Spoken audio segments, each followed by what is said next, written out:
Hey guys, it's FailBeastCo again. Today I'm going to be bringing you a short RuneScape player-owned ports guide. Alright, so starting off with the player-owned ports, you will need to teleport yourself to Port Sarum, and if any map's going to load here. All the way to Port Sarum, lodestone's here. If you're running from Feld or a Drainer, you're going to run up over by the Axe Shop to the little mini game symbol, which is the portal. Upon entry, you will have a short how-to guide made by Jagex. It's okay, but I find the personally made guides much better. Not sure why that happened. Okay. Alright, so after completing the guide, you'll have your shipyard, your crew roster, voyages, upgrade buildings, port management, and your archipelago map.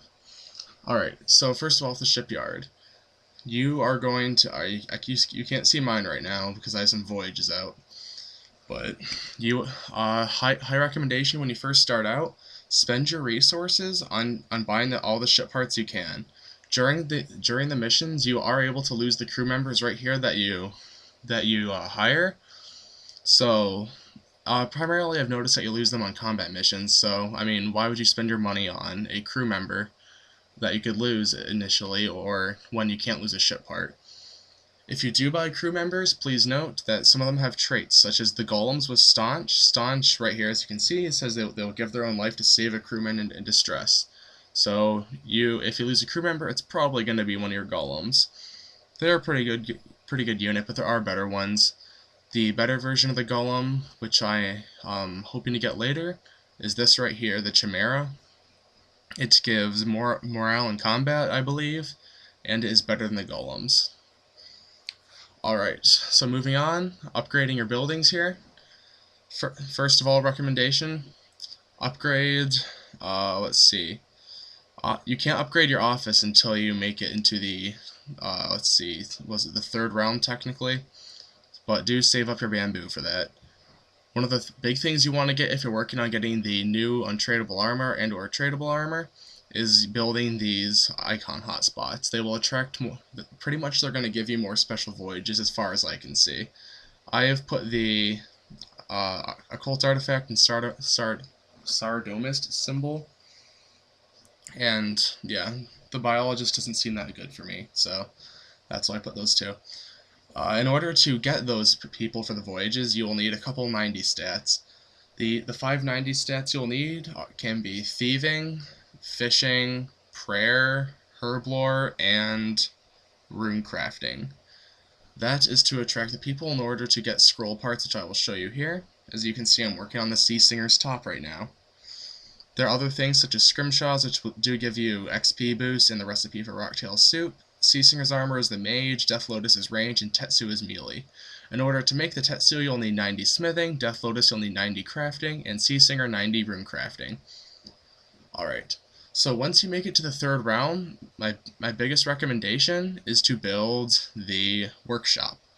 After completion of the workshop, I'll show you over here, you will get all the places where you can figure out how to build these special items, and most importantly, you will get a bank box. This is pretty useful if you're training something where you can just stand here, such as fletching, stringing amulets, or anything like that. Anything that you don't have to leave for. Because the longer you're in your port for, you will get these random events in your port. So, these random events will give you effects for some of your ships, as you can see right here. So add effect. There's Bag of Winds, Ration Packs, Powder Kegs, Sea Singer's Bottle Cry, Lifeboats, and some other things. You can read what they all are there. Alright. So to maximize your voyages, what I do sometimes is I have to stack one specific thing. So like with this voyage here with the Chimera Straits, I might actually, that's not a good example.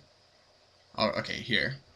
So with this random mission first contact, let's say I have more troops that support morale, but I have some good seafaring attachments for the ship.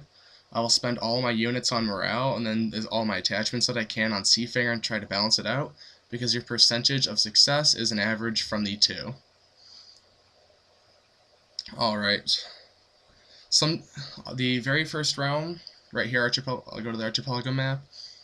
The first realm, the Ark, the voyages take between 20 and 30 minutes. Second realm, the Skull, they take about between 50 minutes and an hour and 10 minutes. The Hook, the voyages take around 2 hours 10 minutes, and then in the fourth zone, which is the Scythe, I heard that they do take around 7 hours. I'm sorry. So the third ship will be crucial to this. All right. That's it for now. I will get back to you later. Peace. Sub for more.